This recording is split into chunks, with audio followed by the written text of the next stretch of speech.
nama saya Zulfa Ayuningsi dengan NIM 2301110108 dari kelompok 5 kelas 1D Tiaut. Di sini saya akan menjelaskan materi tentang hadis dari segi kualitasnya. Hadis dari segi kualitasnya dibagi menjadi 3. Yang pertama, hadis sahih. Hadis sahih adalah hadis yang diriwayatkan oleh rawi yang adil, sanadnya bersambung, tidak berillat, dan tidak janggal. Hadis sahih dibagi menjadi 2 macam, yaitu hadis sahih li dzatihi adalah hadis yang memenuhi syarat-syarat hadis sahih, yaitu tersambungnya sanad, berkualitas moral perawi yang baik, kualitas intelektual perawi yang mumpuni, serta ketiadaan syad dan illat.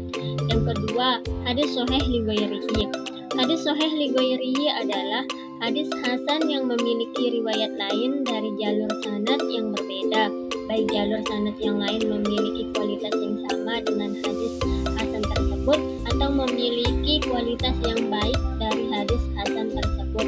Yang kedua, ada hadis hasan. Hadis hasan adalah hadis yang menduduki posisi di antara hadis sahih dan hadis dhaif yang dapat dijadikan hujjah. Syarat-syarat hadis hasan: 1. Sanadnya bersambung, rawinya adil, hafalan rawinya kurang dhabit atau qalil dhabit, yakni kualitas kedabitannya di bawah dabitan perawi hadis sahih. Yang keempat, tidak terdapat kejanggalan atau syad. Dan yang kelima, tidak berillat. Macam-macam hadis hasan ada 2 macam, yaitu hadis hasan li dzatihi dan hadis hasan li ghairihi. Hadis hasan li dzatihi adalah hadis yang diketahui orang yang meriwayatkannya serta terkenal, banyak beredar di kalangan ahli hadis, diterima oleh mayoritas ulama dan disepakati oleh seluruh fuqaha. Yang kedua, hadis hasan li ghairihi. Hadis hasan li ghairihi adalah hadis dhaif yang memiliki riwayat yang banyak dan kedhaifannya bukan disebabkan karena fasiknya rawi atau karena kedustaannya. Yang ketiga, ada hadis dhaif. Hadis dhaif adalah hadis yang lemah dan sakit atau tidak kuat.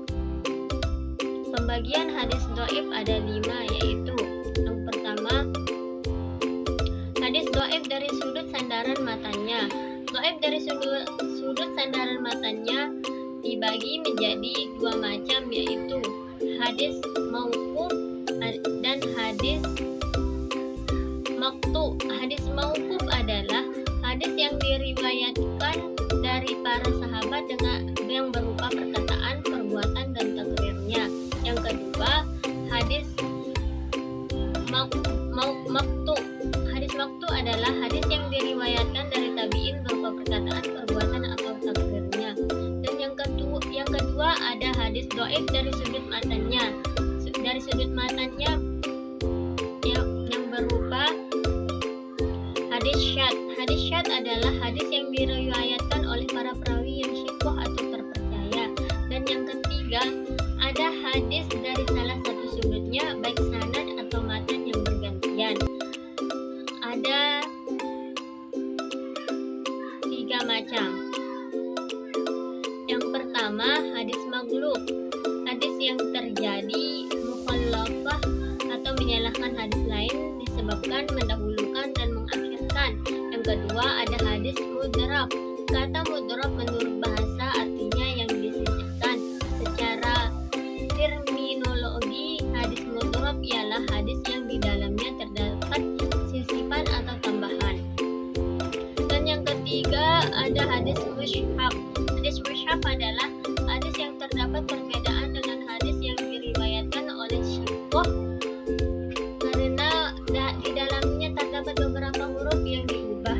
Yang keempat, ada hadis dhaif dari sudut matanya matan dan sanadnya secara bersama-sama, yang termasuk hadis dhaif dari sudut matan dan sanadnya secara bersama-sama, yaitu hadis hadis maudhu, yaitu hadis yang disanadkan dari Rasulullah SAW secara dibuat-buat dan dusta, padahal beliau tidak mengatakan, melakukan, dan menetapkannya.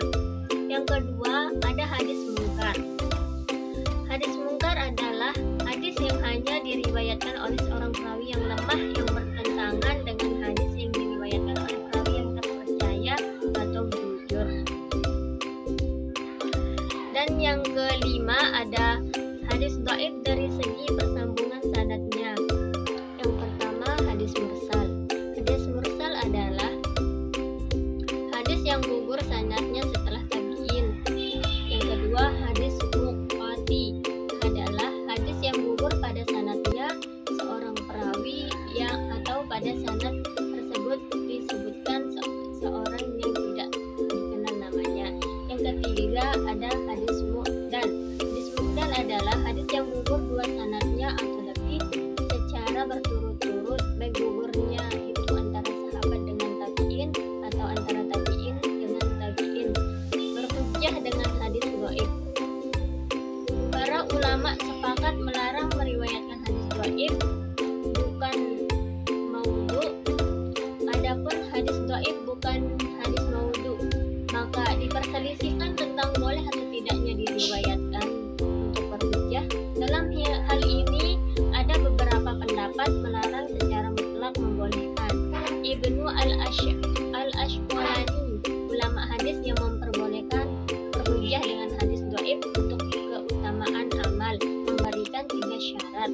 Yang pertama, hadis dhaif itu tidak keterlaluan. Yang kedua, dasar amal yang ditunjukkan oleh hadis dhaif tersebut masih di bawah suatu dasar yang dibenarkan oleh hadis yang dapat diamalkan, yaitu hadis sahih atau hadis hasan. Dan yang ketiga, dalam mengamalkannya tidak mengiktikadkan bahwa hadis tersebut